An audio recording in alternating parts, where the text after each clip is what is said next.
Da iawn I chi. Croeso I bawb, hyfryd i'ch gweld chi. Fi ffili credu bod ni wedi cyrraedd y bore ola yn y drenu efe. I ni wedi joio. Mae'r amser wedi hedfan. Croeso. Wel, nawr ten, mae'r defosiwn y bore yma yng ngofal y parchedig Tom Davies, cadeirydd y pwyllgor lleol ar yn rhan I gyd. Ddiolch I Tom am ei arweiniad I ni gyda'r trefniadau. Ni wedi bod yn gwmni hwyliog iawn yn gweithio gyda'n gilydd o dan gaderyddiaeth Tom. Felly, croeso I ti Tom.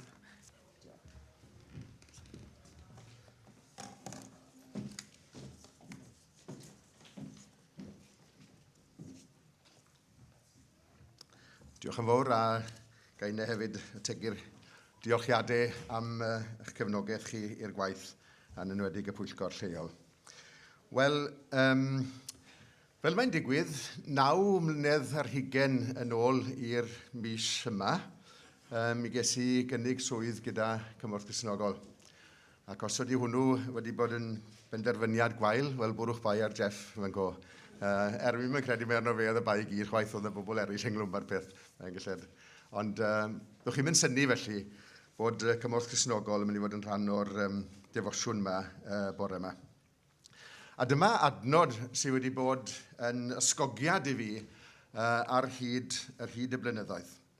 Ceisiwch yn gyntaf deyrnas Dduw a'i gyfiawnder ef. Mae hynny yn golygu bod na newid yn digwydd yn bywyd ni. Os oedden ni'n ymateb i'r adnod yma. Mae yna newid yn ein blaenoriaethau ni. Mae yna newid yn ein bywyd ni. Nawr, wrth ddathlu 75 mlynedd o waith Cymorth Cristnogol, ni wedi bod yn defnyddio y syniad yma o drawsnewidwyr. Y gosodiad yma yn disgrifio yn cefnogwyr ni ac hefyd yn disgrifio yn partneriad ni. Ac wrth gwrs I chi felly, yn drawsnewidwyr. I ni, undeb yr annibynwyr Cymraeg, yn drawsnewidwyr yng ngwaith Cymorth Cristnogol. Nawr mae'r eirfa yn newid wrth gwrs o bryd i'w gilydd. A rhai blynyddoedd yn ôl mi ddefnyddio ni'r gosodiad yma I ddefnyddio ac I ddisgrifio yn bwriadau ni a'n gweledigaeth ni. Newid y stori. Ac wi am ddarllen adnodau allan o Efengyl Iowan. Pan daeth y bore, safodd Iesu ar y traeth, ond nid oedd y disgyblion yn gwybod mae Iesu ydoedd. Dyma Iesu felly'n gofyn iddynt, does gennych ddim pysgod fechgyn. Nac oes, ateb asant ef. Meddai yntau wrthynt, bwriwch yr hwyd i'r ochr dde i'r cwch, ac fe gewch helfa. Gwneithant felly, ac ni allent dynnu'r hwyd I mewn gan gymaint y pysgod oedd ynddi. A dyma'r disgybl hwnnw roedd Iesu yn ei garu yn dweud, yr arglwydd yw. Newid y stori. 29 mlynedd yn ôl hefyd, mi ddangoses I y llun yma, dwi'n mynd gwybod oedd yn ddigon clir I chi weld oherwydd y sleid, yr hen sleid oedd y llun prynu. 9 mlynedd yn ôl o'n I yn yr undeb yn adrodd nôl o'r daith I Nicaragua a Canolbarth America yn sgil y pel yr undeb a'r casgliad at y gwaith oedd Cymorth Cristnogol yn ei gyflawni yn y fan honno. Ac mi roedd y storm, tsunami, gweud y gwir, oedd na ddaeargryn wedi digwydd mas yn y môr, a'r storm wedi achosi llifogydd mawr a boddi'r pentrefi oedd ar lan y môr. Ac oedd y teulu bach yma wedi cael ei dal yn y drychineb, ac os edrychwch chi'n fanwl, wrth gwrs, ddwch chi'n gweld rhyw bethau. Nawr, yn anffodus, fe gollodd y teulu bach yma un o'r plant yn y digwyddiad.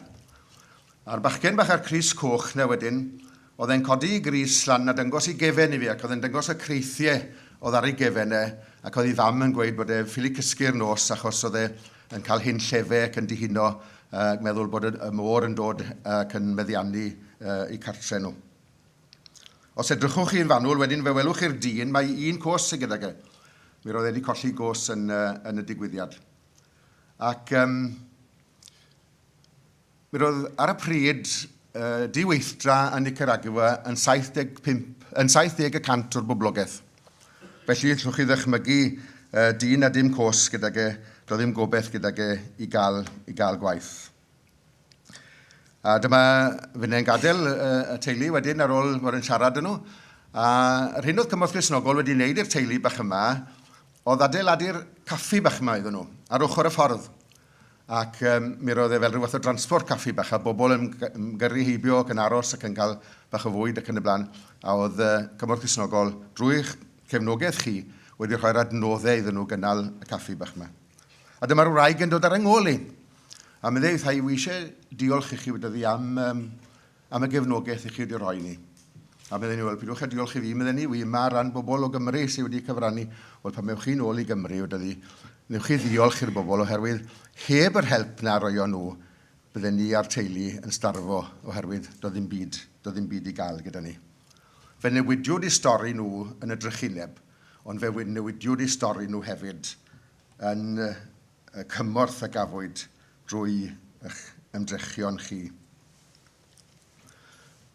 Dynes i llun y wraig yma, fel chi'n gweld, mae'n eistedd wrth ford. A reswm dynes i llun i wrth y ford, pan ddigwyddodd y drychineb yma, mi roedd hi yn byw i'ch ben y pentre. Ac oedd hi ddim wedi cael ei effeithio gyda'r tonne. Ac mi roedd hi'n meddwl, wel, beth allai i wneud i helpu'r bobl bach yma? Nhw does dim byd lawer gyda fi, beth allai i? Ac mae'n meddwl, mae gymaint o bobl yma yng Nghymru sydd yn gweld y lluniau ac yn gweld y trychinebau yma sydd yn digwydd yn y byd ac yn dweud, allai i ddim yn gwneud dim byd. Ac ddim yn gwneud dim byd, oherwydd bod nhw'n meddwl na allan nhw ddim yn gwneud dim byd.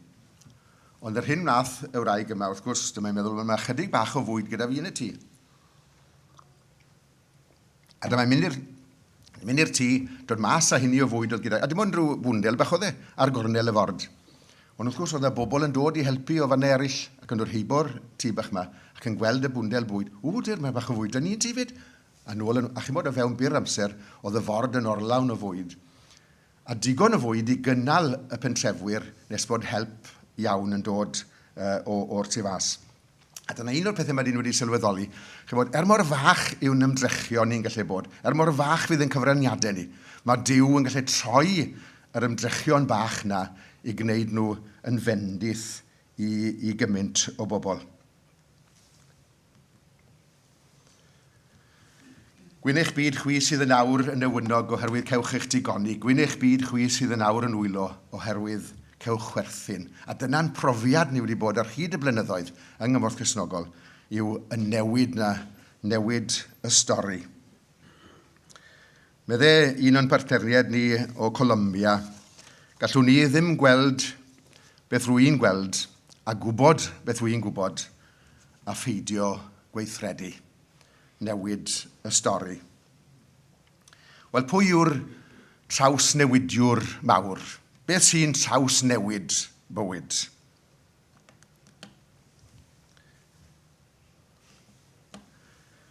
Wel, wrth gwrs, Crist a'i groes. Dyna sydd yn newid y stori. A dyna sydd yn newid y stori yr neges sy'n ni wedi cael trwy gydol yr wythnos yma. Iethyn Rhys wedi'n harwen ni, nithwr yn y bregaeth, y negeseuon ni wedi cael drwy wahanol bethau yn ystod y dyddiau diwethaf yma. Crist yn newid y stori. Medde Iowan, yr arglwydd yw. O'r fath newid rhyfeddol a wnaed yno fi, daeth Iesu i'm calon i fyw.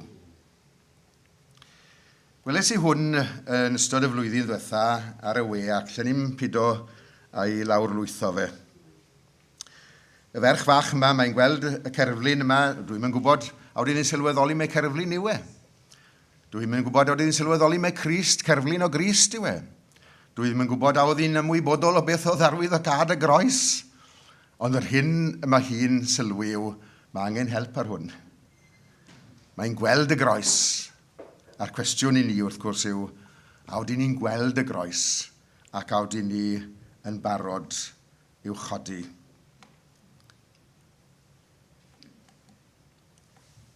Gewn ni weddio. Diolch arglwydd am gefnogaeth gyson hael pobl Cymru i waith cymorth Cristnogol. Diolch am yr effaith a gaiff pob casgliad stryd, pob bore coffi, pob rhodd ddigidol ar y gwaith o ddileu clodi i newid y stori, newid stori'r tlawd. Rhoddais di ni glistiau i wrando ar grir ceithion a llais i'w godi mewn protest yn erbyn anghyfiawnder. Dderbyniaswm lygaid i weld y drefn fendithiol, traed i sefyll yn gadarn dros chwarae teg, a chydwybod i'n hanes mwyddo pan rodiwn o ddwydd. Rhoddais ti ni dy rodd bennaf, sef tywysog tangnefedd yn frawd. Efelychwn ef, diolchwn iddo, a gweithiwn er ei fwyn, i greu undod rhwng dyn a'i gydddyn, rhwng dyn a'r creiad, a rhwng dyn a Duw, mwyn newid y stori. Amen. Gawn ni ganu Emyn. Sorry, mae eisiau newid y sgrin. Emyn y waith Rhys Niclas yw'r Emyn. 841 yn y cyniedydd. Ac o'r dien llygaid arglwydd i weld angen mawr y byd, gweld y gofyn sy'n enhymyl, gweld y dioddau draw o hyd. Mae ddeun i bob dallineb sydd yn rhwystro grym dy ras, a'r anghofrwydd sy'n ein llethu wrth fwynhau ein bywyd bras. A diolch Heather am fod wrth yr offeryn yn ystod yr wythnos.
Diolch yn fawr iawn, Tom, a mae'n harwen i mor effeithiol yn ein defosiwn bore yma. Diolch yn fawr iawn. Ni'n mynd i symud ymlaen yn syth nawr at yr eitem nesaf, felly dathliad yr undeb. Chi'n gwybod bod ni wedi bod yn dathlu? Gadewch i ni fwynhau'r sesiwn nesaf yma o dan gaderyddiaeth Alun Lenny. Diolch Alun. A gai ddiolch i Alun hefyd am ei waith yn ystod yr undeb ac yn y gwaith paratoi hefyd. Alun wedi bod yn gwneud lot o waith yn y cefndir. Diolch Alun, deud i mlaen.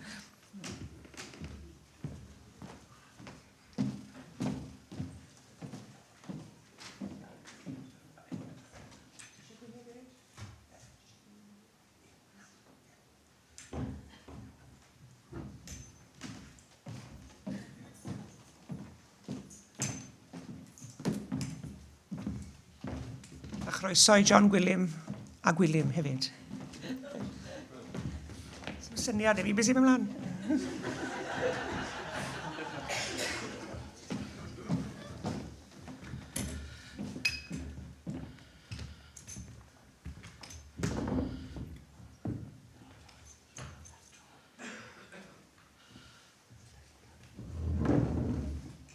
Wel, bore da i chi gyd.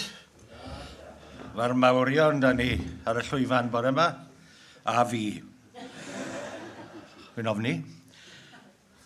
Chi'n gyfarwydd wrth gwrs gyda Prychedig John Gwilym Jones, adnabyddus trwy Gymru. Odi diwe?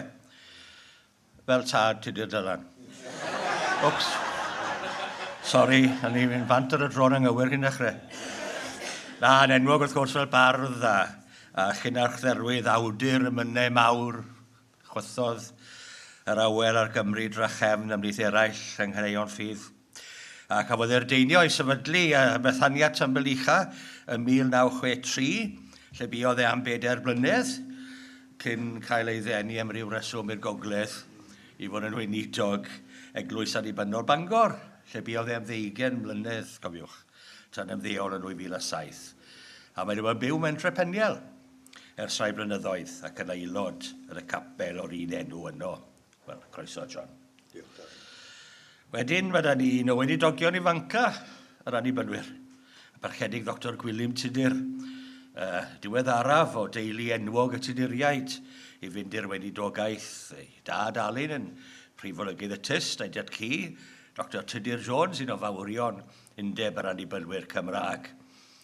Ac o sôn am fawrion, mae gyda fe ewyth yr enw Geraint, ond ei ddim ar ôl hynny nawr. Dwi ddim ma bore, mae'n saff i fi ddweud.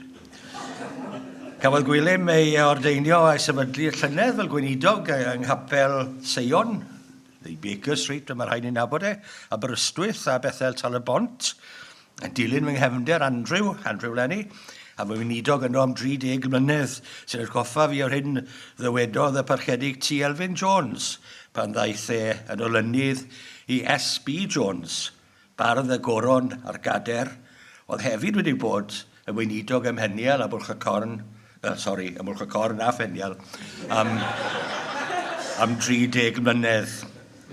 Mae gyda chi sgidiau mawr yw'r llanw Dr. Mr. Jones, meddai un diac yn wrtho. Nid dwy wedi dod yma i'n anw sgidiau neb, ond fe rhai fe hun a tebodd Elfyn. Wel, croeso, Gwilym. A diolch yn fawr iawn am y fideos yma. Fe byddwn ni'n Rodri wedi chwarae'r fideos sydd wedi cael ei baratoi, a ddelyn o'r hefyd wedi bod yn ymwneud â'r gwaith. Ac mae yna 2 fideo, yn y cyntaf 20 munud o hynafgwyr. A dyna yw rai hynna, yw dynion, ond mae yna fenwod hefyd yn y fideo. Diolch yn fawr.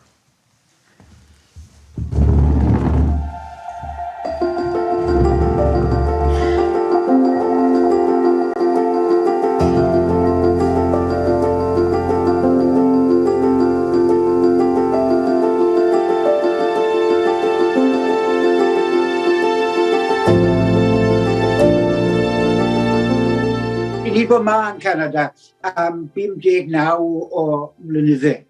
Ges i'n mod i'n ganol gwlad. Ac pregethwyr y wlad yna gyd o'n i'n abod. O'n i'n gwybod dim am beth oedd gweinidogaeth a siwrganwg nag yn un arall. Beth o'n i'n gweld oedd y gŵr yn adrodd y stori, ac o'n eisiau dweud y stori. Na'r beth mowr. Mynd trwy'r broses wedyn, o cael ei nerbyn gyda'r cor chwarter fel mae hi o hyd.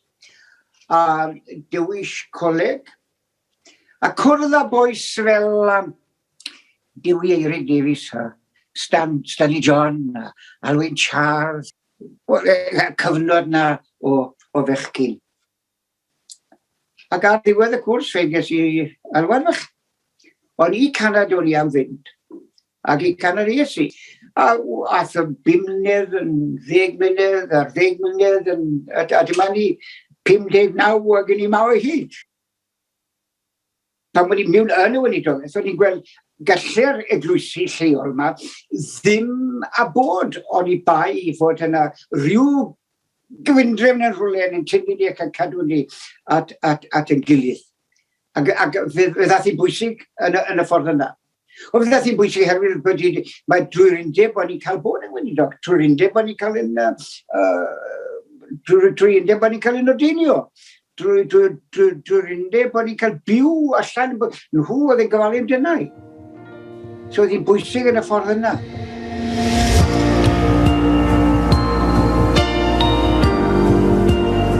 Fes i Fangor yn 1950 i Goleg Fel y Fangor. A dododd i yno yn 1955 wedi derbyn galwad i'r hen gapel Llechrid a Ffynnon Beder. O'n i wedi clywed tipyn am undeb 1952. O'n i'n coleg wrth gwrs ym Mangor. Ac oedd yr undeb yn Rheforys, y dewis lleol yn fe. Ac o'n wedi dewis Selfed a S.T. Jacob Abergwaun. Ac o'n i ddim yno, wrth gwrs. Ond oedd D.H.I. Powell, golygydd yr Evening Post, wedi dod yn arbennig i'r oedfa yna i wrando ar y ddau bregethwr. Ac yn neilltio tudalen gyfan o'r Evening Post i adrodd am y ddwy bregeth yma. Meddyliwch, allwch chi ddychmygu hynna yn digwydd heddi. Ac yn cyhoeddi llun o'r ddau bregethwr, Elfed a Jacob, ynghyd â J.J. Williams oedd wedi ymddeol pryd hwnnw. A Brynley Pugh, gweinidog Horeb yn llywyddu ac yn dweud, wel, yn ôl yr arfer y gaeth yr un ifanc bregethu gynta. A'r un ifanc oedd Jacob 87 a Elfed 92. A mae'n ddisgrifiad byw iawn o'r oedfa yn y papur yna. O'n i, fel un oedd Abertawedd yn tre ni, os o'n i eisiau llyfr Cymraeg, o'n i'n mynd i'r Llyfrfa. 7 Northampton Place.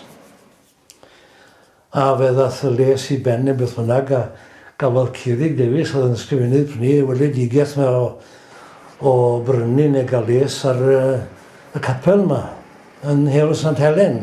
Dim ond jyst lawr y ffordd o Northampton Place. A chreu canolfan yna a swyddfa.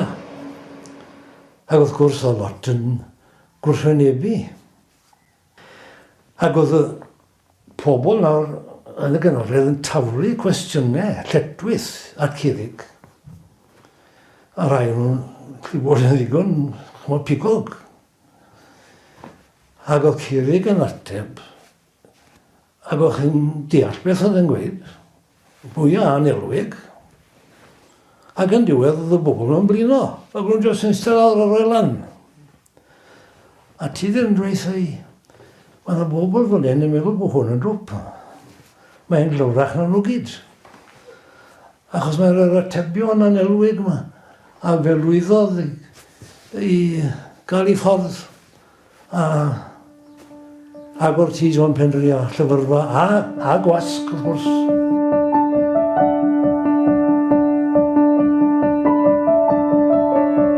Ges i'r 2 mlynedd arbennig iawn o dan arweiniad athrawon y coleg Aberhonddu, coleg gyda'r annibynwyr, a oedd yn goleg preswyl. Dr. Joseph Jones oedd y prifathro, ond yn anffodus i ni bu farw yn niwedd fy mlwyddyn gyntaf. A'r un ddaeth i fewn i'r coleg i ddarlithio i ni yn ei lefe oedd Dr. Pennar Davies. Sant oedd un, ac un o ffrindiau mawr i bob un ohono ni. Yr athro D.J. Davies a yr athro Isaac Thomas. Fe gawson ni amser arbennig.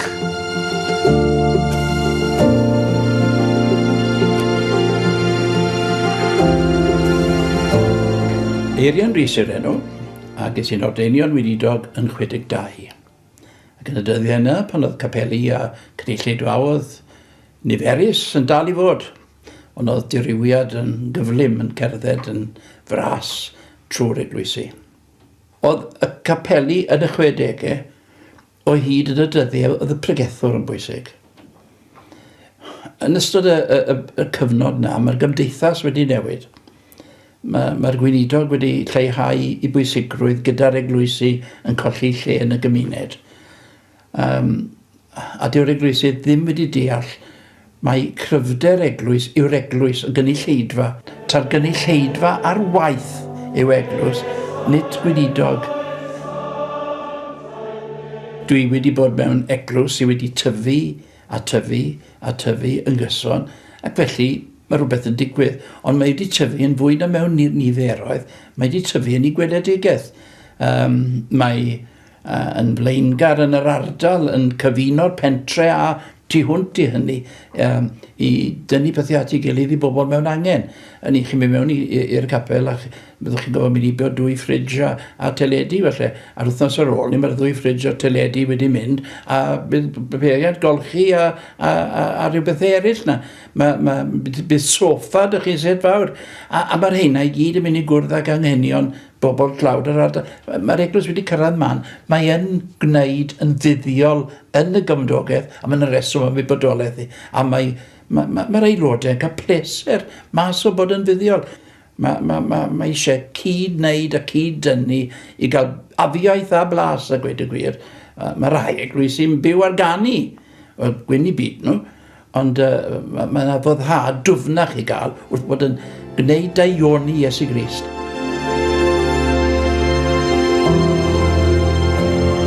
Ges i'n ordeinio o sefydlu Ionawr y Pedwerydd, dwi'n cofio'r diwrnod yn iawn, ganol gaea, Ionawr y Pedwerydd 1978, yn eglwys annibynnol Gynarsen yng Ngheredigion.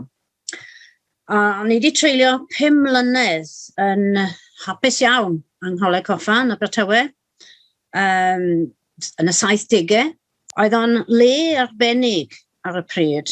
Oedden ni'n lle arbennig i dyfu a datblygu ffydd. Ac wedi dylanwadu'n fawr iawn arna i am weddill yn oes a dweud y gwir.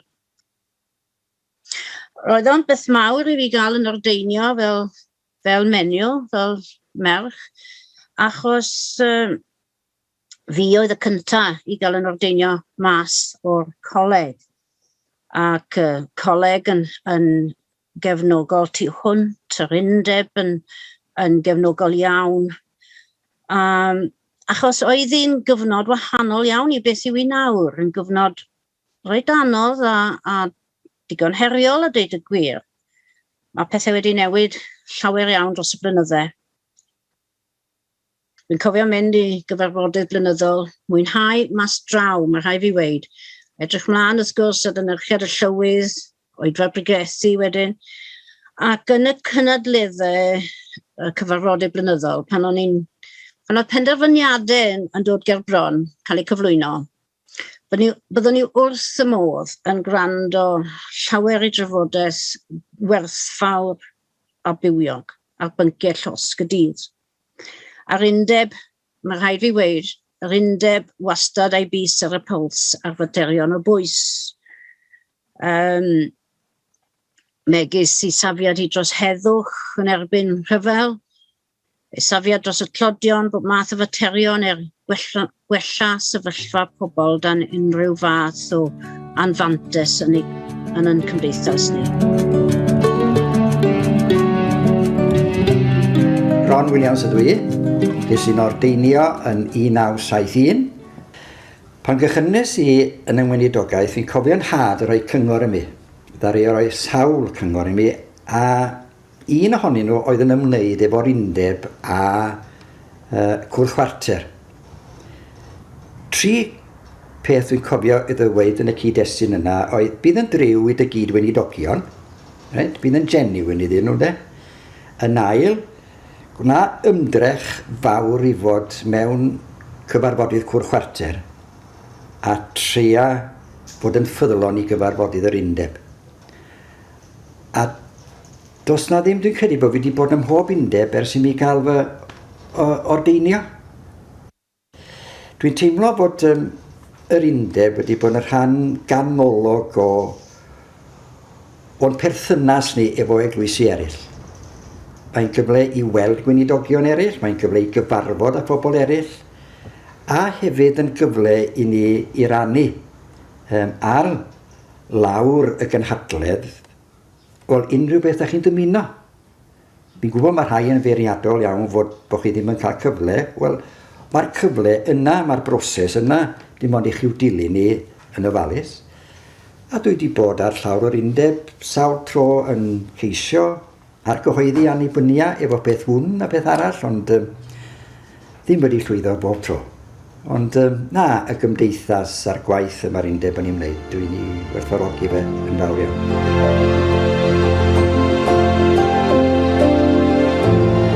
Dechrau'r 80au wedyn wrth gwrs i'r coleg a dod yn weinidog hen digwyn ar Daf, allan Boedi, allan Dewi yn tua 82. Trydanwr o'n i a wedyn periannydd Teleg a Feithrebu gyda'r bwrdd Trydan ac yna cael cyfle i fynd i'r coleg. Ond mi roedd y gymdeithas bobl ifanc a ieuenctid oedd gyda ni'n Nhrecyfyrddin, CIC o'n i'n ei galw, yn eitha allweddol achos oedd yna griw ohono ni'n bobl ifanc yn mynd at ein gilydd, cynnal dosbarthiadau Beibledd, cynnal cymdeithas gyda'n gilydd. A dyna oedd yn allweddol fi'n credu yn y newid cyfeiriad.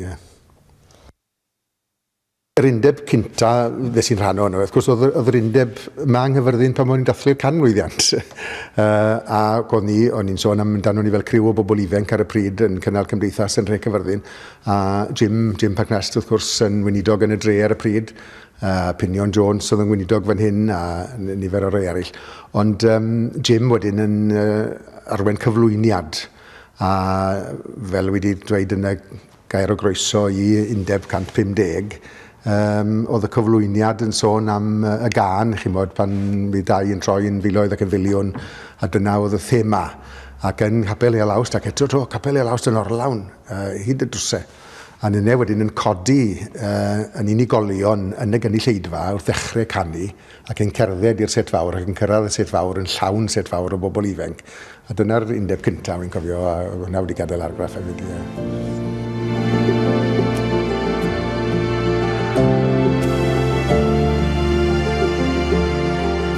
Dwi wedi cael yn ordeinio i'r weinidogaeth ordeiniedig ers 2016, ond dwi'n teimlo, wel, dwi'n gwybod bod yn weinidogaeth wedi cychwyn nôl yn 1999, pan nes i ddechrau fel gweithiwr ieuenctid a chymuned ym Mhenma Mawr, ac oedd yna brosiect gwych rhwng yr annibynwyr a'r Presbyteriaid.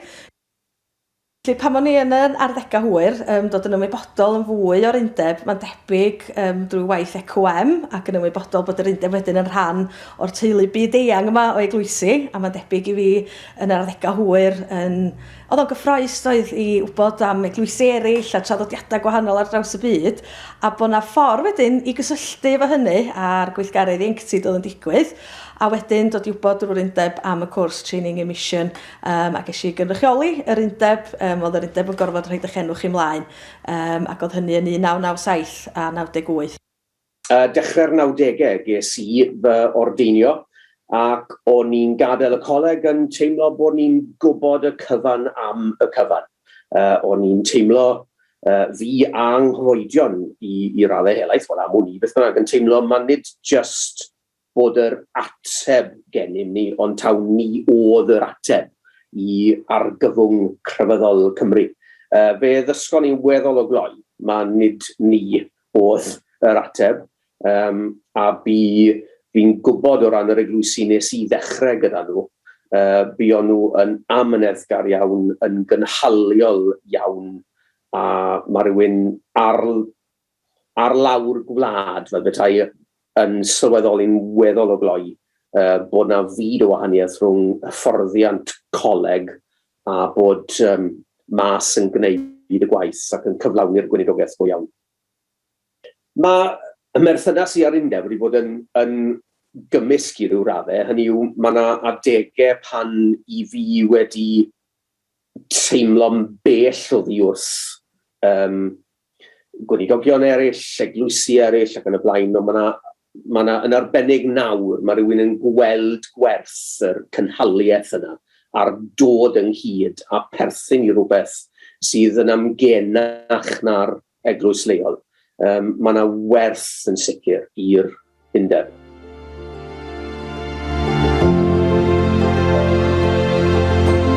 Y flwyddyn 1997 fes i'r coleg. Ac wir mi roedd hi'n wahanol fyd. Ar y pryd o'n i'n rhedeg siop, busnes, lywyrchus, siop flodau, oherwydd mae llawer iawn ohonoch chi yn fy nabod fel Cefn y Blodau. Ac wir o edrych nôl, dwi ddim yn gwybod yn iawn sut des i ben. Cyflawni cwrs gradd a rhedeg busnes. Ond mae rhaid bod llaw diw yn farwen ni, ac wir fe nes i gyflawni cwrs a diolch byth am athrawon, hynod o amyneddgar a cyfeilgar, a hefyd oedd wedi ngosod i ar ben y daith. A'r prif athro ar y pryd oedd parchedig Eifion Powell, ac yn wir fe dreiles i 2 mlynedd braf iawn yng nghwmni Eifion Powell, Gareth Watts, Euros Wyn Jones, Elfed ap Nefydd yn ogystal â John Tidno.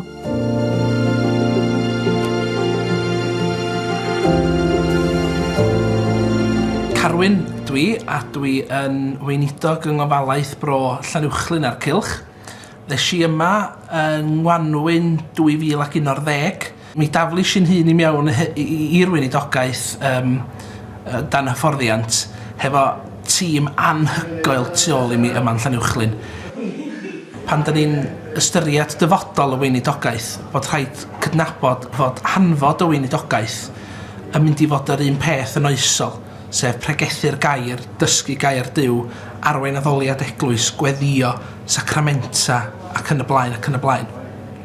Dwi'n meddwl mae'r hyn sydd yn ddifyr ydy ystyried sut ydyn ni fel unigolion ac eglwysi yn cyflawni y weinidogaeth honno. Boed ti'n cael i'w chyflawni ar lefel laic, boed ti'n cael ei chyflawni ar lefel ordiniedig, yn weinidogaeth tîm, a dyna fydd yn ddifyr i'r dyfodol ystyried sut mae datblygu'r weinidogaeth fel bod y weinidogaeth yn cael i'w chyflawni hyd eithaf posib gan ymatab yr un pryd i'n hadnoddau ni yn y cyfnod ni'n byw.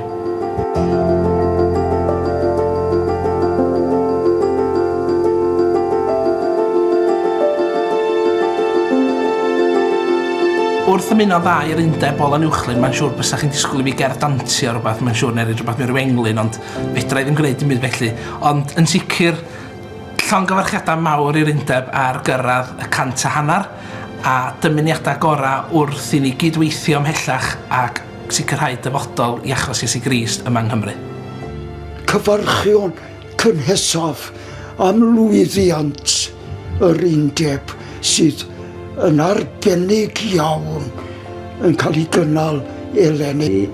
Diolch yn fawr i'r rhai bydd yn arwain yn y gorffennol ac am wneud eu cyfraniad mewn gwahanol gyfnodau.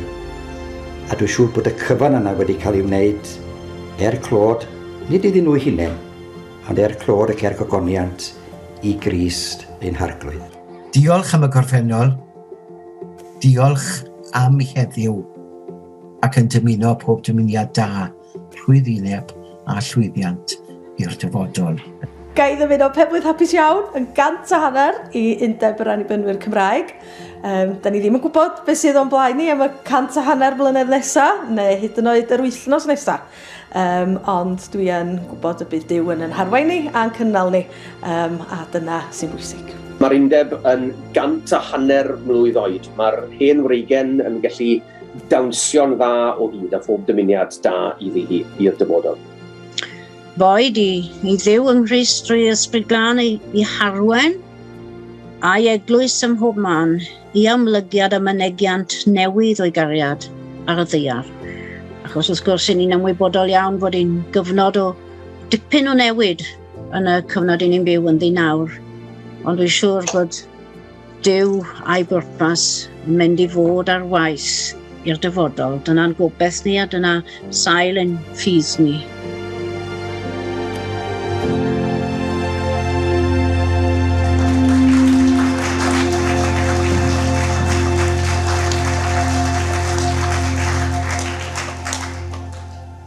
Wedi mynd bron i hanner ffordd nôl i'r amser pan oedd Gwilym Hiraethog yn eistedd yn y gader yma. Cedwch wedi beidio. Diolch yn fawr iawn am y fideo yna. Meirion yn sôn am hebydd yr Evening Post y paratoi adroddiad o'r undeb yn ei lifur ardderchog Capeli Llanelli. Mae Hugh Edwards, bydd gyda ni'n y Sil Special yn yr egin fori.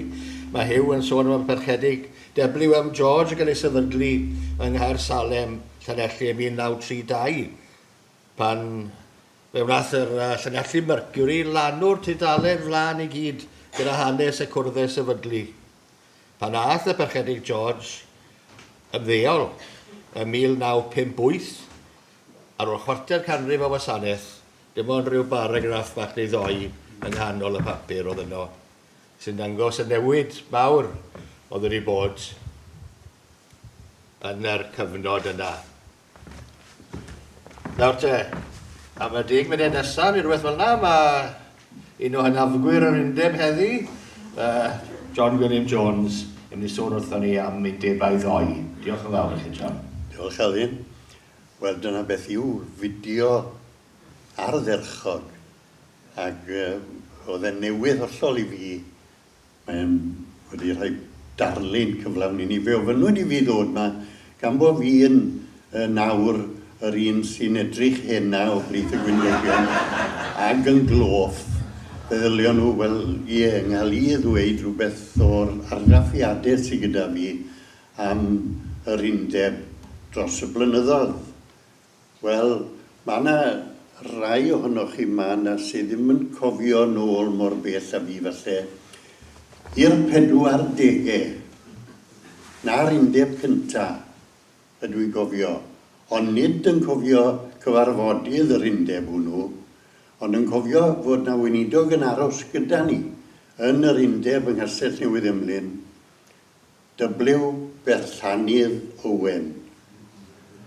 Ac wy'n cofio amdana i am rodyr, wel, Jim a fyny beth bynnag yr adeg ni, oedd yr enw Berllanydd yn dipyn o broblem i. O'n i'n gwybod beth oedd Perllan, ac yn i'r chymig arferol, dyma Jim yn gweud wrtha rhywbryd, wyt ti'n gwybod pam mae wedi cael ei alw'n Berllanydd, wyt ti'n meddwl fe? Na, bydden ni. Wel, edrych ar ei fola fe, mae wedi bita gormod o falen y Berllan. Wel, mae rhaid gweud, yr adeg honno fe gethon ni fe ar yr eilwyd, a na chi un o'r bobl hyfryta i fod yn ei gwmni fe. Fi as yn ei gwmni fe wedyn mewn blynyddoedd yn ddiweddarach, ond yn sicr oedd e'n medru bod yn gwmni i blant, yn fendigedig ar yr eilwyd gyda ni Marnest.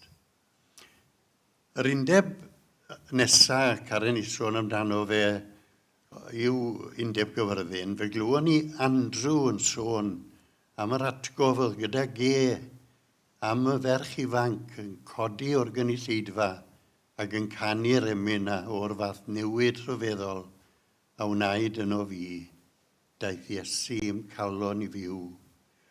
Nid yna'r atgof oedd wedi aros yn fyw yn ynghof i, ond y goleuadau a ddefnyddiwyd yn y perfformiad. Oedd Mici Plwm yn garedig iawn wedi cynnig i helpu ni. A beth oedd e wedi wneud oedd cael goleuadau tu fas i ffenestri i Olawst. Teitl y cyflwyniad oedd Yr Oriau Mân. Ac yna wedyn yn rhan o'r cyflwyniad, oedd y wawr yn torri. A beth ydw i'n gofio yw cofio'r goleuadau yna yn cynnu tu fas y ffenestri ac yn llewyrchu mewn yn arbennig drwy'r ddwy ffenest na tu ôl i'r pwlpit yng Nghapel Eolawst. Mae perfformiadau yr undeb wedi aros yn fwy byw yn ynghof i. Doedd e ddim yn beth newydd i'r eglwys, oedd yr eglwys fore. Ar hyd y blynyddoedd hynny yw eglwys y canrifoedd bore. Nid yr eglwys fore yn ystod y Testament Newydd, ond yn y canrifoedd cynnar i fyny at y diwygiad Protestannedd. Roedd yr eglwys wedi bod yn rhoi perfformiadau o fewn i'r eglwysi. Yn wir, yn y diwygiad Protestannedd, fe welwyd adwaith yn erbyn hynny, oherwydd roedd yna bobl yn dadle mor anghymwys oeddi i unrhyw berson ffigio i fod yn cynrychioli person arall. Ac fe arhosodd hynny'n wir am rai enwadau.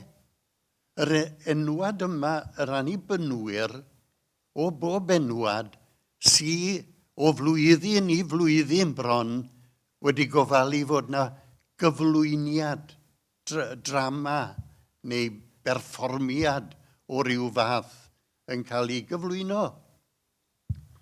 Yn wir, mae'r beth wedi aros gyda llawer o'r Methodistiaid. Fi'n cofio, oedd na wncwl dy fi, wncwl Stephen, oedd yn flino'r gyda'r Methodistiaid. A oedd hwnnw yn chwyrn yn erbyn drama. Pan glywodd e am y cinema, oedd e wedi deall yr enw'n iawn, pan glywodd e fod na cinema newydd wedi cael ei agor yng Nghysell Newy, wel oedd e wedi colli ar unan yn ei wrthwynebiad. A wy'n cofio amdano fe yn ngornelo i tu fas i'r tŷ yn y ffarm lle roedd e'n byw yn Pelangarreg. A gofyn i fi, pryd fi ysti yn synagog Satan diwetha. Wel, oedd y perfformiadau yna yn perfformiadau cofiadwy dros ben lawer ohonyn nhw oedd yn cael ei cyflwyno yn yr undeb. Yn wir, oedd yr undeb yn dod i Gaernarfon yn weddol fuan ar ôl Gaerfyrddin. A roedd Mici Plwm, chwarae teg iddo fe, wedi cynnig wasanaeth eto. Yn fendigedig yn ei syniadau. Wrth gwrs, yr anhawster oedd hyn i eglwysi. Oedd y capeli ddim wedi cael ei adeiladu yn bethau i roi perfformiadau ynddyn nhw. Felly, doedd na ddim socets trydan gyda chi o fewn i'r capeli. A wy'n cofio yng Nghaernarfon, Mici Plwm wedi cael syniad bendigedig. Yr unig beth amdani, medda fe, fe newn ni gael extension leads o'r tu capel, mewn fan hyn. A fel ni'n bioddi, fe gath extension lead o gegin tu capel, o barlwr tu capel, ag o loft tu capel.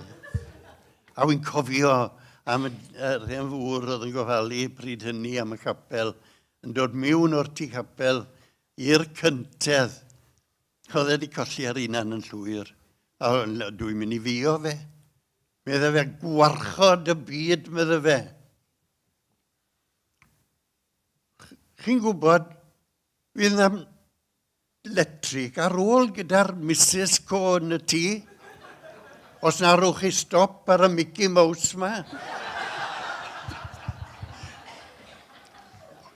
Ond gai orffen, chi eisiau bod yn chydig bach mwy difrifol, yr atgof fydd yn aros yn fyw gyda fi yw un atgof o Undeb Gyfyrddin, blynyddoedd yn ôl nawr, pan oedd taid William Ma wedi cael ei wadd i siarad yn y cyfarfod diwynyddol.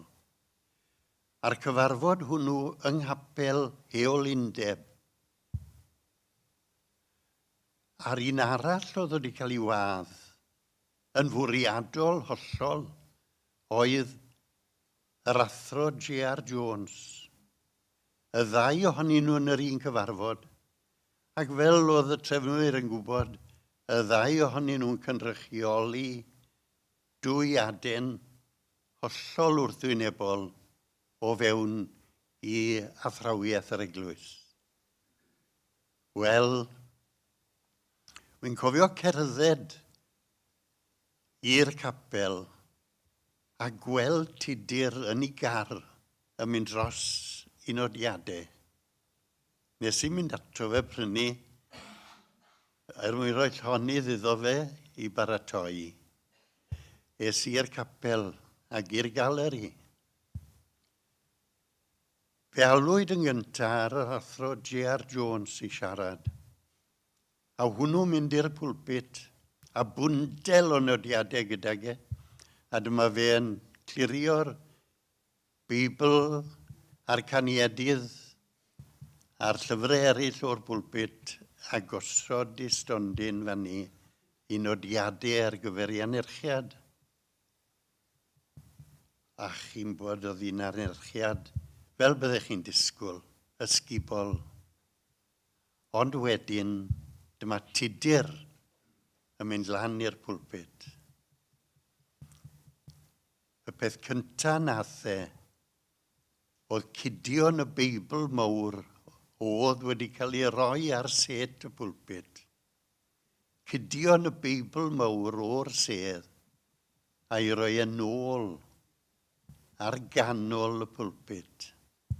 A wy'n cofio y trydan deimlo ni, yw gwmni ohono ni yn y galeri, y profiad gwirioneddol ddramatig gawson ni yn undeb, heol undeb Gyfyrddin. Diolch yn fawr iawn.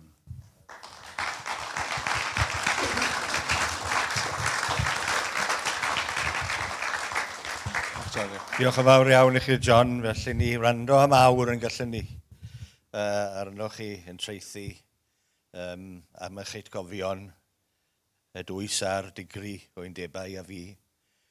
Wel, nawr te, dwi'n mynd at Gwilym, a falle Gwilym yn ffordd wahanol nawr, gofyn i chi ei ymateb i rai o'r pethau godwyd, chi'n gwybod, yn y fideo na, wrth reswm i chi weinidog ifanc, i chi wedi clywed ac yn ymwybodol trwy'r teulu wrth reswm am yr oes air y petai, neu diwedd yr oes air, te beth, annibynu yng Nghymru.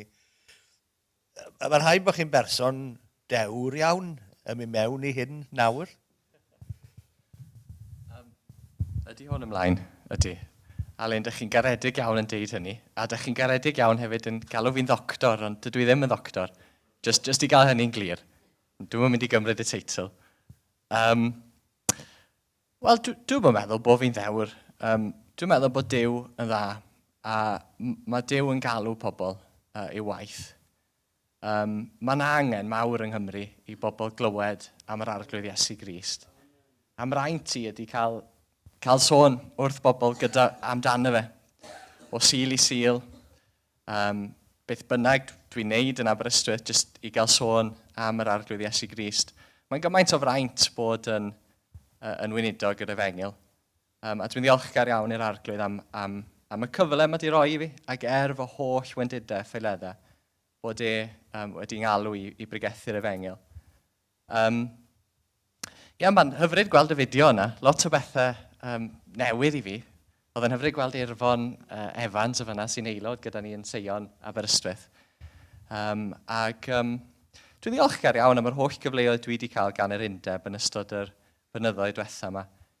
Dwi jyst yn meddwl am y ffordd dwi wedi cael mynd i Corea, yr holl deithiau fo ICF, yr International Congregational Fellowship. A mae'r undeb wedi helpu mewn lot o ffyrdd yn ystod y blynyddoedd diwethaf. Dwi'n yn gwybod os ydyn ni'n ateb eich cwestiwn. Chi o gwbl yn fan Alun, ond cwbl o bethau. Na, wir. Pa mor bwysig i credodd Carwyn sy'n dal y cyfeirio Tim, o'r cael tîm o bobl o'i gwmpas yn bwysig, chi'n gwybod. Mae'n tueddiad wedi bod yn orsedd, dwi'n credu, dros y degawdau diwetha, i ddibynnu ar y gweinidog i wneud popeth.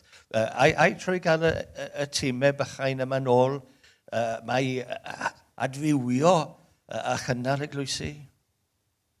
Wel, yn sicr, mae'n bwysig iawn cael tîm o bobl yn helpu arwain mewn eglwys, dwi'n meddwl. Dyn ni'n gweld hynny, y testament newydd yn dyn ni'n gweld bod yna yn aml criwiau o bobl yn arwain mewn eglwysi yn yr eglwys fore.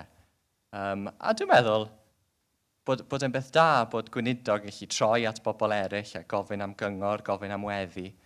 Felly mae hwnna'n rhywbeth cadarnhaol iawn, dwi'n meddwl, Elin, ar gyfer y dyfodol.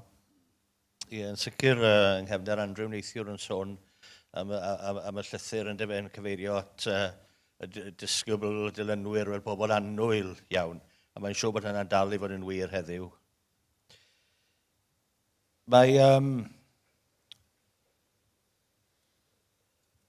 Tom fyna'n sôn am Heol Awst yn llawn, rhywun y fi oedd yn Heol Awst neithiwr, neu cyn hynny'n gwybod pa mor fawr yw'r capel yna. Mae'n dal tua 800 o bobl, mae'n debyg, yn llawn yn yr undeb oedd Tom yn cyfeirio ato. Rhyw 100 yn o neithiwr yn dyddiau hyn, bydd rhywun yn ystyried 100 yn ei lleidfa go dda falle. I ni wedi colli yn dyn ni, nid un nawr ond 2 genhedlaeth. Lle ni'n mynd o fan hyn yw'r cwestiwn mawr iawn? Cwestiwn da, Elin. Dwi'n meddwl, be ddedodd John y fyna, mae hwnna'n rhywbeth pwysig iawn, dwi'n meddwl.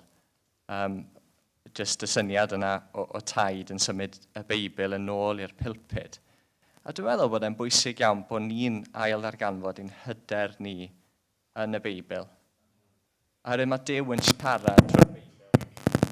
Mae Duw yn siarad yn werus iawn trwy air. A mae'n bwysig iawn bod ni'n cofio hynny, dwi'n meddwl. Oherwydd, nid rhywbeth newydd da ni angen. Nid rhywbeth newydd yw'r ateb i'n diriwiad ni. Ond yr un peth os i gynno ni'n barod, sef yr Efengil a'r ysgrythyr. A mae'n bwysig iawn bod ni'n cofio hynny, oherwydd mor wych ydy buddsoddiadau, ydy raglenni newydd, a mae'r peth yna'n bwysig i gyd. Nid nhw ydy'r atebion terfynol i argyfwng yr eglwys. Ond mae ffordd y pobl nawr yn ymateb, mae'r costau byw, mae'r argyfwng anferth yn mynd i ddod yn traws ni. Ond wedi gweld, chi'n gwybod, Eirian yn sôn am y capel gyda'r cymorth i'r glawd. Mae rhywbeth hwnna'n ganolog yr Efengil, yn dweud mae pobl yn deall rhywbeth hwnna. A'i trwy y fath weithredu, mae pobl felly mynd i ddeall y cyswllt gyda hynna a yr Efengil gyda neges Iesu, ffordd Iesu o ymddwyn. Wel, mae'n bwysig iawn i ni gofio na beth sydd gynnon ni'n unigryw fel eglwys yw'r arglwydd Iesu a'r newyddion da amdano. Ac wrth gwrs mae gweithredoedd da yn dod gyda cyhoeddi'r Efengil yn dangos bod hi'n ffydd ni yn Iesu yn ffydd go iawn. Ond beth sydd gynnon ni'n unigryw yw'r arglwydd Iesu hun. Wrth gwrs, mae'n bwysig bod ni ddim yn colli golwg ar hynny. Herwydd yn yr cyfan dyn ni'n neud i gyflwyno fe i bobl dyn ni eisiau gwneud. Wrth i ni feddwl am sut i ddelio fo'r argyfwng newydd yma, bwysig i ni feddwl sut dyn ni'n cyflwyno Iesu i bobl. Herwydd Iesu yw'r person mae pobl i angen fwyaf. Iesu yw'r un sydd yn cyrraedd yn anghenion i fwyaf. Ond mae rhaid i bobl weld ffrwyth yr Efengil yn oes trwy weithredoedd Cristnogion, yn enw Iesu wrth gwrs. Wrth gwrs. Falle fel ffordd i alladw i bobl i ddod nôl i weld gwerth yr Efengil, gwerth ganolog yr Efengil heddiw. Wrth gwrs, dwi'n cytuno fo hynny. A dwi'n meddwl bod ein gweithredoedd ni wedi bod yn bryn yn ystod y blynyddoedd diwethaf yma. O gwbl, fel ddaru ni weld yn arlyth ardderchog Geraint. Dyn ni wedi gweithredu lot, a mae hynny'n beth ardderchog iawn. Iawn, diolch yn fawr iawn, Gweli, am pob dyfyniad da i chi i'r degawdau sydd yn dod, gobeithio. Mae da ni nawr, diolch i chi.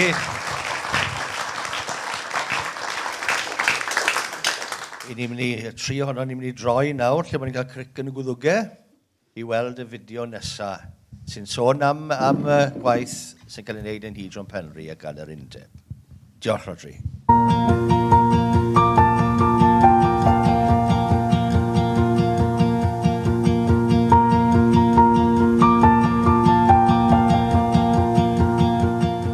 Dwedwch wrthon ni rei, pryd wnaethoch chi ddechrau gyda'r undeb? 1946. 1946. Jyst ar ôl y rhyfel orffen. Pan jyst gyda'r undeb yn Porthmadog. Ac gwrs yn Northampton Place wedi ni. Oedd Rhys Nicholas na'n gweithio pryd ar ffyn efe. Reit. Yr is-ysgrifennydd. So gyda fe, fe yn dysgu fe sy'n neud. Reit. Fe fi. Pwy oedd yr ysgrifennydd bryd hynny Ray? Cerrig Davies. Reit. Reit. Ac wrth gwrs gyda ni 840 o rhywbeth o'i rwysi beth ydi. Oedd rhan fwyaf yn cael y test. Reit. A'n ysgedydd. Ioreth Jones oedd colegydd yr ysgedydd, ydych credu. Ie. Ar pryd.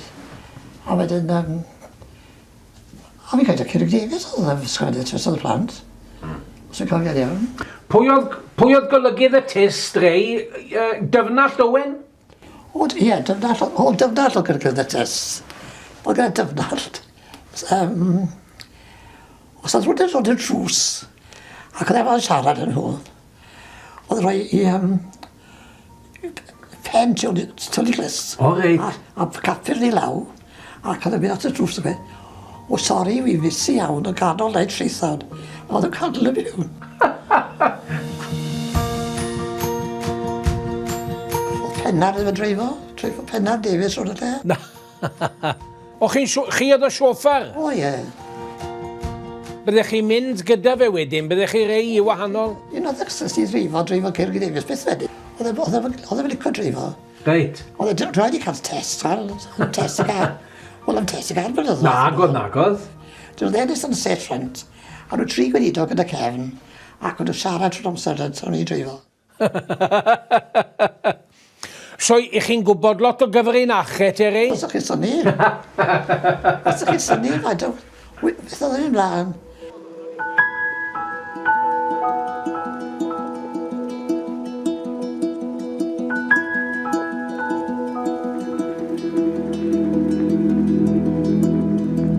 Wel, ddechreuais i yng Ngwastri John Penry yn Rhagfyr 1961. O'n i'n neud nifer o lyfrau. Llyfr mwyaf wnaethon ni oedd Aros Mai Gwynfor Evans a'r cyfieithiad Saesneg Land of My Fathers. Ac fe werthwyd 5,000 o gopïau clawr caled. Oedd yn anhygoel yn yr amser yna. Yr awdur o'n i'n licio wneud gwaith iddo oedd Dr Tudur Jones. Oedd Tudur yn dod ysgrif mewn i chi a fe ddim yn newid comer o'r ysgrif gwreiddiol. Oedd yn bendithiol i argraffwyr achos dim byd gwaith na author's corrections ddiwedd. Oedd yn berson, Tudur yn berson arbennig. Wnaethon ni hanes annibynnwyr Cymru.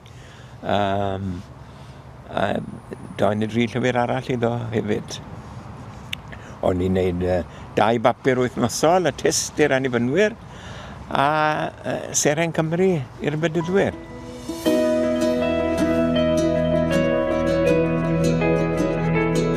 Pan ddechreuais i o 25 na. O'n i'n neud bethach o'n i'n licio, chi'n gwybod yn fe. Fel gwaith yr enwad, a ni'n neud gwaith y bedyddwyr i gyd fel mater am gyfnod mawr yn fe. Ond ar y cyfan oedd e'n lle hapus iawn i weithio.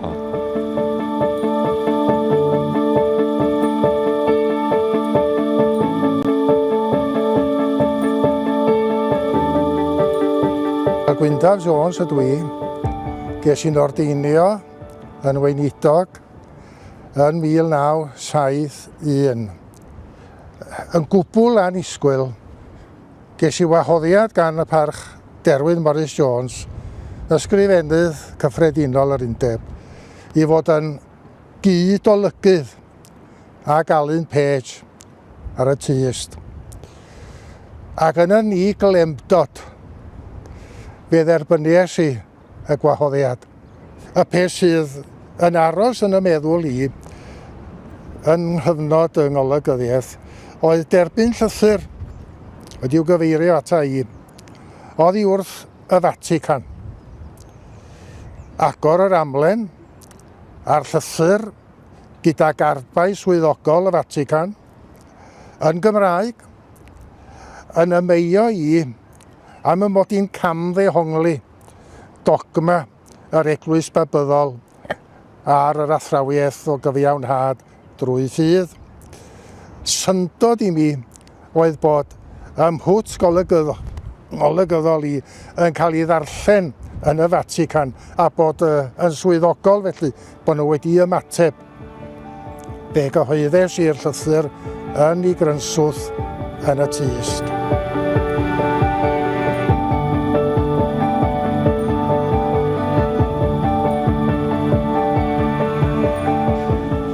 Ddechreuais i fod yn olygydd yn 1993 a gorffen diwedd 1999. Ac oedd e'n gyfnod eitha cyffroes yn wleidyddol, cyfnod ôl Thatcheraidd, gyda dipyn o drafferthion yn y Blaid Doriaidd, wedyn ni gyda buddigoliaeth ysgubol Tony Blair ar Blaid Lafur. Ac fel golygydd y test, o'n i'n cyfeirio ato fe'n eitha aml. Ac yn syllafu enw fe yn B-L-E-R gyda to ar yr E. Un o'r gyfranwyr oedd Aled Ap Gwynedd, Pigion Ap G oedd ei golofn yn cael ei alw, ac mi roedd y golofn yn un oedd yn pigo nifer o ddarllenwyr. Un peth arall oedd yn help mowr oedd cartwnau oedd yn ymddangos yn y test yn y cyfnod hefyd, gan David Jones Aberteifi. Ac mi roedd y cartwnau yn bigog, rhai ohonyn nhw, ond yn effeithiol iawn, ac mi roedd pobl yn gwerthfawrogi hynny yn fawr iawn. Erbyn diwedd y ganrif ddiwethaf, mi roedd trafod un o'r enwadau yn digwydd. A lot o drafodaeth ynglyn â hynny, lot o hebi ynglyn â hynny. Oedd yn un o'r pethau oedd Aled Ap Gwynedd yn cyfeirio ato yn barhaus. Ond mi roedd yn enyn ymateb, ac oedd yn dda beth oedd angen trafod, ynddo fe. Trenu nag yw'r drafodaeth yn parhau, achos mae angen trafodaeth cyson ar y materion hyn.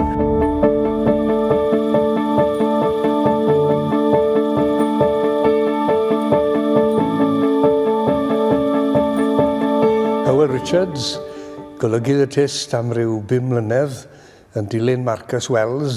Wy'n meddwl mai 2005 y dechreuais i, tan tua 2010. Ar hyn o'n i'n deimlo oedd bod angen i'r test fod yn bapur i gysylltu ni fel annibynwyr a'n gilydd, yn gyfle i'r eglwysu i rannu hanesion. Yn gymryd â dim, i ni allu ysgogi ac ysbrydoli'n gilydd. Oedd e newydd i fi siwr oedd y test yn cael ei osod at ei gilydd, ond fi o'n i'n hynod o lwcus o Gareth Richards yn gwasg Morgannwg. Oedd yn gyfaill da iawn i'r test ac i'r undeb. A David oedd y cysodydd, ac oedd David yn wych. Fi'n cyfio 2 waith bod fi'n cael galwad ffôn ar bore dydd Iau, lle mae'r test, ond ni ddim yn ngwelu nos Fercher ef anfon e. Trwy drigaredd, mi roedd e'n barod. Ond rhyw brofiadau bychwelni sy'n dod i'r cof, ac oedd Gareth yn amyneddgar iawn.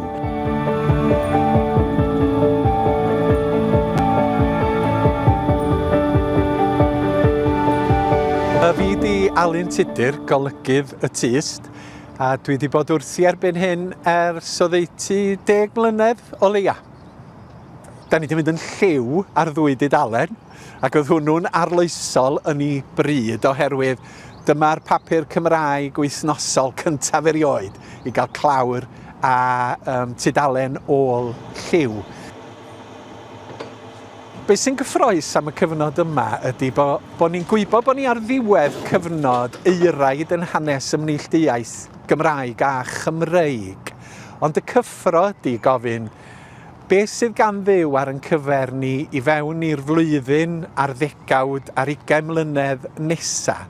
Oherwydd mae o'n ymddiried i ni y gwaith o addasu i gyfnod digidol, i gyfnod amlgyfrwng, A sy'n ni'n meddwl y bysa tyst i'r dyfodol yn rhan o ddull aml gyfrwng o gyfathrebu, lle da ni defnyddio fideos a gwefanna a podlediadau. Da ni'n mwyn gwybod os fydd o'r bapur am byth bythoedd. Fydd o'n dod mewn ffurf PDF digidol, ond yn sicr mae yna ddyfodol i rywbeth fel y tyst ar gyfer y blynyddoedd sydd yn dod.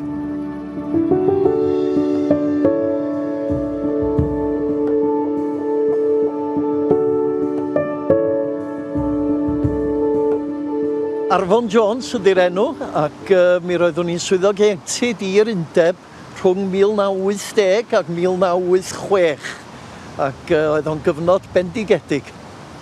Jyst isio gweld pobl ifanc yn dod i gredu'n Iesu Grist o'n ni, ac isio gweld pobl ifanc yn gweld y tu allan i'n traddodiad capelaidd ni felly.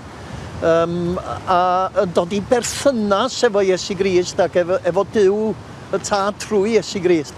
Dyna oedd yng ngobeth i, ac felly oedd bob peth, yr adnoddau o'n i'n trio i paratoi, y cynadleddau o'n i'n mynd iddyn nhw, oedden ni'n cynnal ymgyrchoedd yn yr Eisteddfod. Dwi'n cofio un flwyddyn, gaethon ni ymgyrch arbennig o lwyddiannus, lle oedden ni'n mynd rownd yn holi pobl ifanc a phobl hŷn ynglyn â'u credoau ac yn y blaen. Oedd o'n gyfle gwych i sôn am y ffydd efo pobl.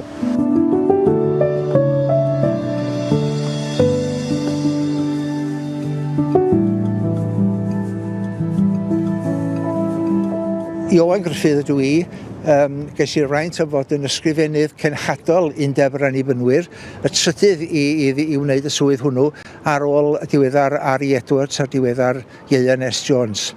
Ac fel mae'r swydd yn dweud, gofalu am weddau cenhadol y gwaith oeddwn i, ac oedd hynny'n golygu drwy weithgor cenhadaeth gartref er enghraifft, a thrwy Gymru i Grist, gweddau cartref y gwaith, ac yna drwy ECOM gweddau tramwr.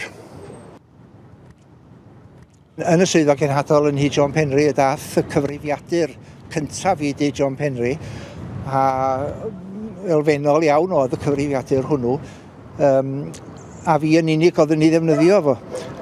Ond yn y cyfnod hwnnw, gyda chymorth eraill, fe ges i cyfle o adeiladu y wefan gyntaf i Undeb yr Annibynwyr.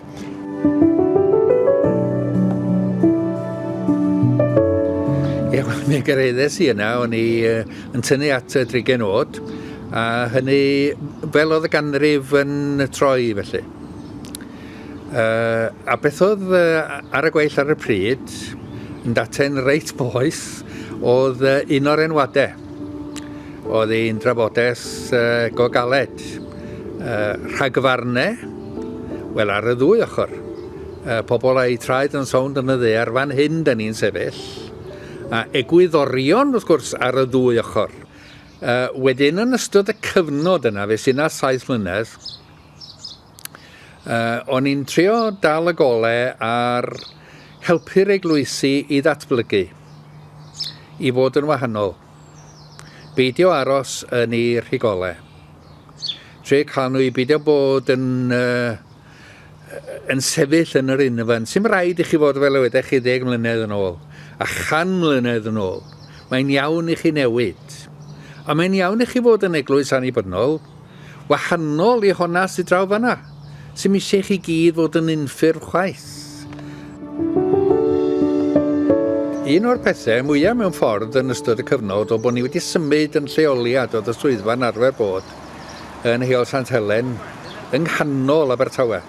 So rhwng y naill beth a'r llall, mi benderfynwyd mae'r peth doeth fydde i ni gael adeiladau i ni'n hunain mewn lle mwy hygyrch o lawer ar y cyffiniau, cyffiniau'r dinas, ac o fewn cyrraedd hwylus i'r draffordd. A mi gaid cymorth gan ECOM, cymorth mawr iawn gan ECOM, dros 200,000 i gyflawni hynny. Oedd wedodd rhywun wrtho i, oedd wedi bod yn gweithio yn John Penry, cyn y mod i'n cyrraedd ar ôl i mi cael y menodi, gewch chi lot o hwyl yn John Penry. Mae yna lot o chwerthin yna. Ac mi oedd hwyl hefyd, ych chi'n gwybod, Oedd ambell i lythyr yn dod yn Saesneg fwy nag yn Gymraeg hefyd. Dear John Penry. Dwi'n yn credu bod hwnnw'n llythyr dosbarth cyntaf, dwi'n yn meddwl.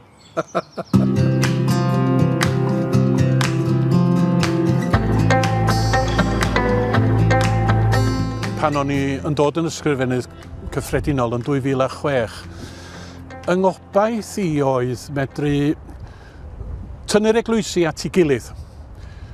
Pwysleisio peth mor bwysig ydy bod na undod ac undeb rhyngthon ni. Ond mi oedd cael yr eglwysi i werthfawrogi y gymdeithas o fewn yr undeb yn eithriadol o bwysig i mi. Swn i'n meddwl na'r peth bwysica wnaethon ni oedd yn y lle cyntaf cael y cynllun arweinyddion ar gyfer yr eglwysi. Hynny ydy, nid pobl sydd yn teimlo galwad i'r weinidogaeth, ond pobl sy'n ymwybodol o ryw ddyletswydd o fewn yr eglwys maen nhw'n aelod ohoni hi. Y peth arall, y baswn ni yn cyfeirio ato fo ydy yn bod ni wedi gorfod ymgodymu a thechnoleg y cyfnod. Oherwydd grym y cyfrwng cenhadol ydy fideo a theledu i fod i ni. Dyma sut da ni'n cael at bobl. Da chi'n medru cyrraedd, da chi'n medru mynd ar efengil, atyn nhw, lle maen nhw, boed yn y gegin, yn y parlwr, allan nhw fod yn ei llofft, unrhyw le. Maen nhw'n medru weld ar ei ffôn, ar ei iPad, neu ar y cyfrifiadur. A dwi'n meddwl bod hwnna, torri drwodd i hynna, yn gynnar fel ag y gneithon ni, wedi bod yn blian yng nghap Undeb yr Annibynwyr.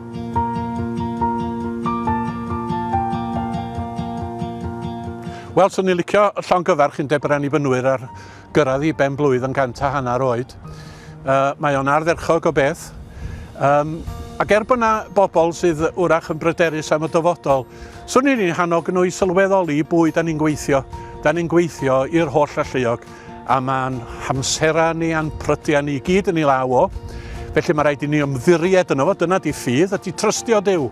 A mae eisiau ni fel undeb ac eglwysi ac unigolion wneud y penderfyniad, doed a ddelo dwi'n mynd i ddal i gyhoeddi'r negas.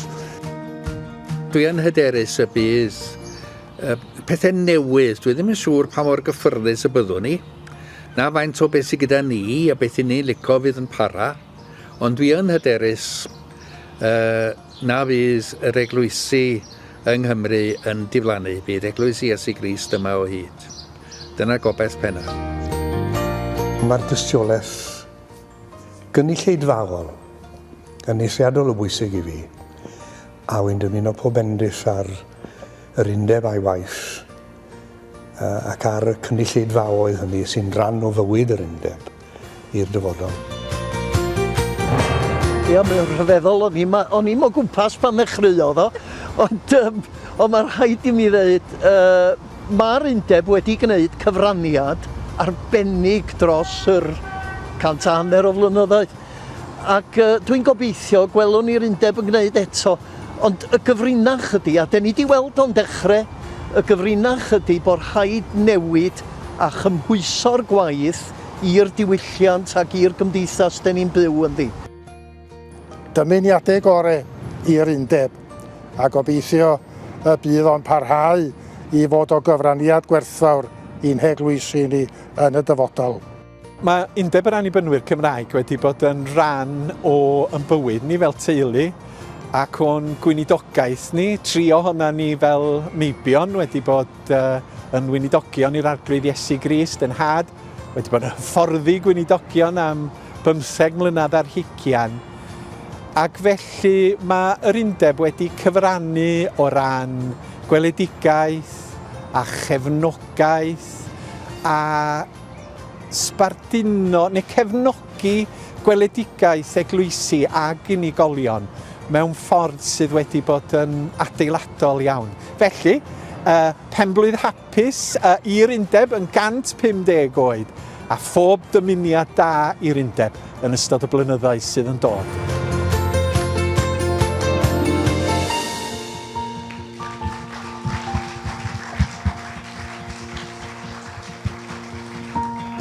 Diolch i bawb sydd wedi cymryd rhan yn y fideo yna. Hefyd, Gwyndaf yn sôn am llythyr wedi wrth y Vatican. Fe geithon ni fel cyfundeb llythyr o ymateb oedd wrth Rishi Sunak y llynedd, ond i ni ddim wedi llwyddo ebseto'r pa byd yn hyn. Mae yna fideo fer yn y funud cyn bod ni'n cael y toriad o 1810, achos mae oedfa'r llywydd wrth gwrs yn dilyn, felly mae'n wyw i fi gymryd gormod o amser. Na i ofyn ys di'n cwestiwn byr y ddau honnoch chi Gwilym gyntaf, gan bod y meicroffon gyda chi Gwilym.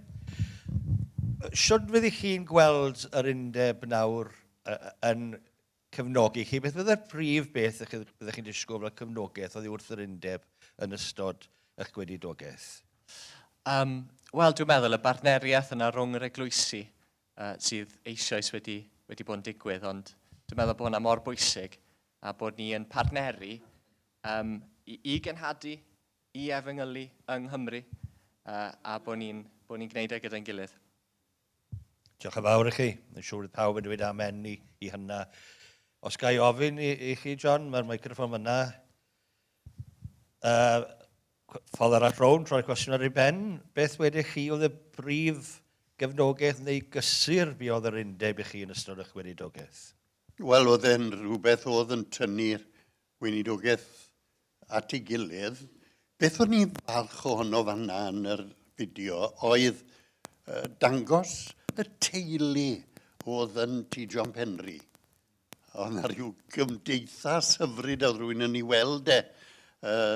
Wy'n cofio Emlyn Thomas oedd yn weinidog yn Treforys. Hwnnw'n mynd lawr ar ryw lon bus o ryw fenwod o ryw eglwysi i ddod i weld y wasg yn T. John Penry.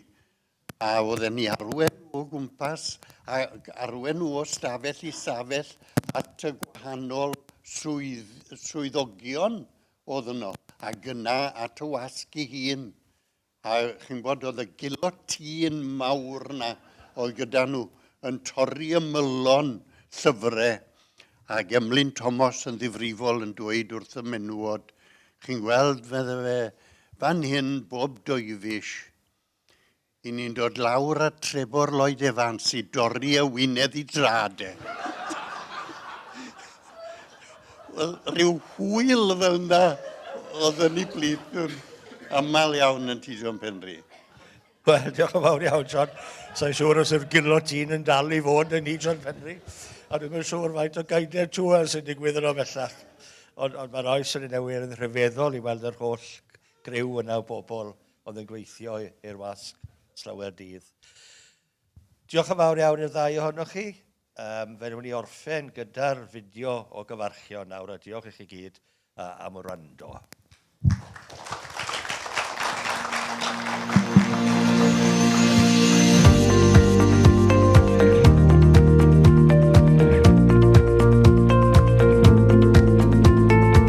Mae'n hyfrydwch gennyf ar ran Undeb Bydyddwyr Cymru, ddwy'n cyfarchion at Undeb yr Annibynwyr Cymraeg, ar ddathlu eich penblwydd yn 100 o flynyddoedd.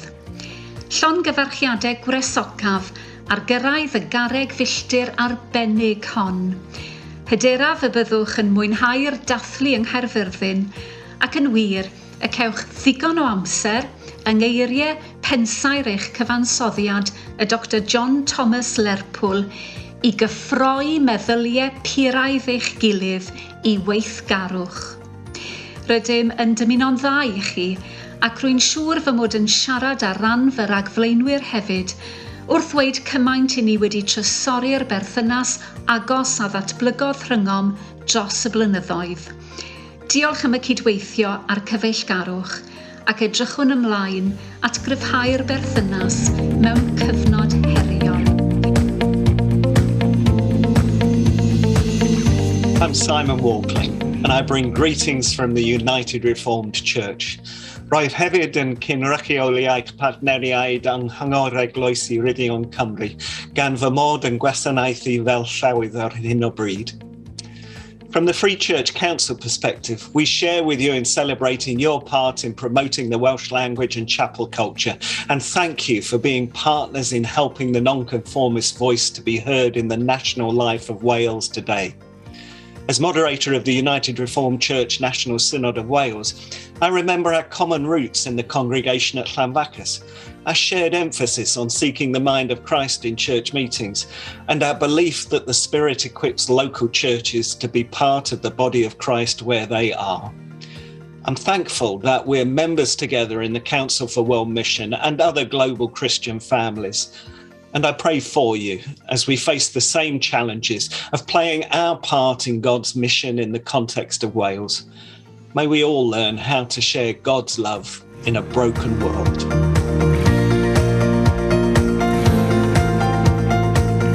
Gyda llawenydd a diolchgarwch mawr, rydyn ni yma yn cytun yn eich cyfarch chi ar ddathlu 150 o flynyddoedd. Mae hynna yn achlysur i'w gofio. Ydyn ni yn diolch i Dduw amdano chi am ddwyn i'n plith ni gadernid yr iaith Gymraeg, cariad ag at y genedl da ni'n perthyn iddi hi.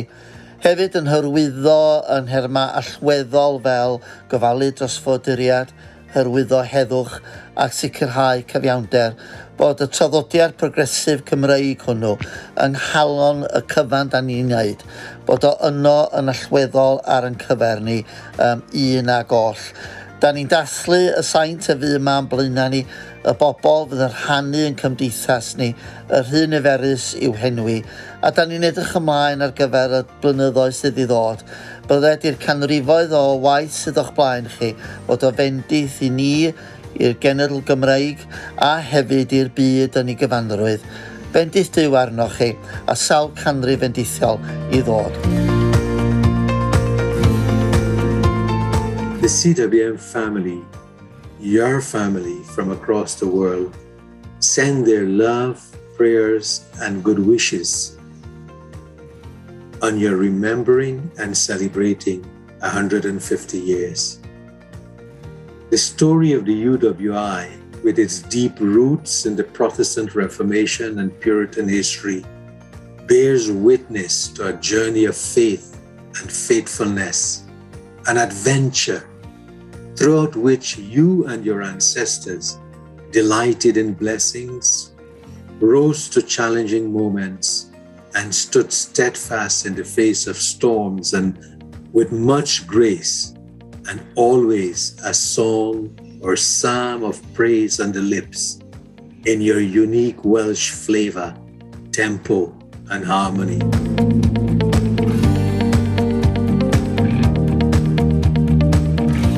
Da ni'n diolch i Dduw am waith eglwysi annibynnol Cymru dros sawl canrif, ei cenhadaeth i flino, i gyhoeddi Iesu Grist yn arglwydd, a'i galwad i bobl Cymru ddod yn ddisgyblion iddo.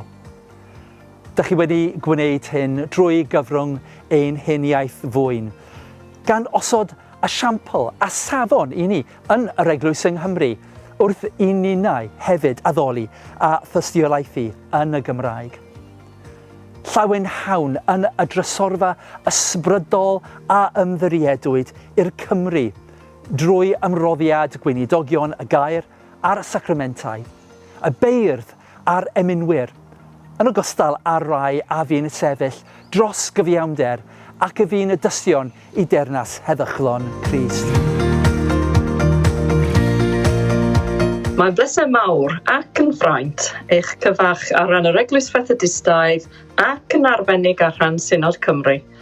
Llongyfarchiadau i undeb yr annibynwyr Cymraeg wrth i chi ddathu 150 o flynyddoedd yr undeb. Mae cymaint wedi newid yn ein byd a'n cymdeithas ac y mywyd Eglwys Iesu Grist ers 1872, ond dydy cariad Iesu byth yn newid, a mae ffyddlondeb yr undeb a chymddiriad yn Iesu yn gyson hefyd. Diolch i Dduw amdanoch chi i gyd ac am eich cydweithrediad yn ei wasanaeth.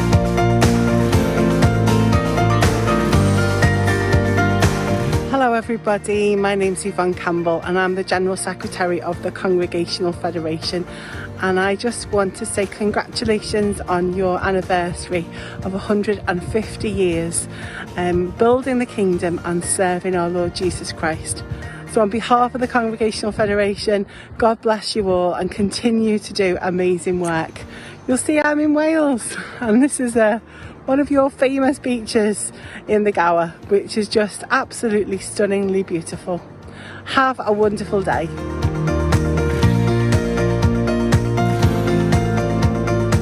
a rhan Eglwys Presbyteraidd Cymru.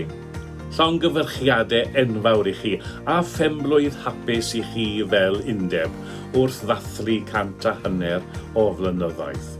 Diolch i chi am eich gwaith a thystiolaeth yn ein gwlad ac am y rôl allweddol yr ydych wedi cyflawni yn ein hanes fel cenedl.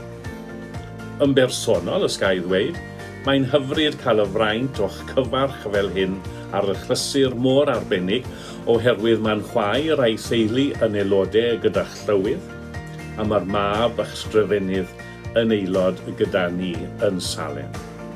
Pob bendith i chi nawr yn yr undeb ac yr ydyn ni gyd yn trysori nifer o gyfeillion a'r cyfeillgarwch arbennig sydd rhwngtho ni fel enwad a chi fel undeb. Ymlaen yn ni gyd yn awr am 100 o flynyddoedd eto. Pob bendith a mwynhewch.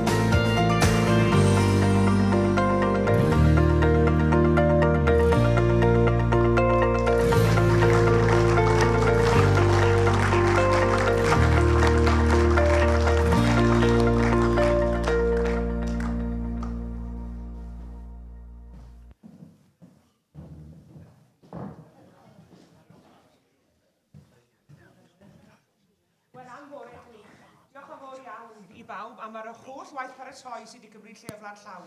Mae yna oriau waith paratoi wedi bod mewn i'r lluniau.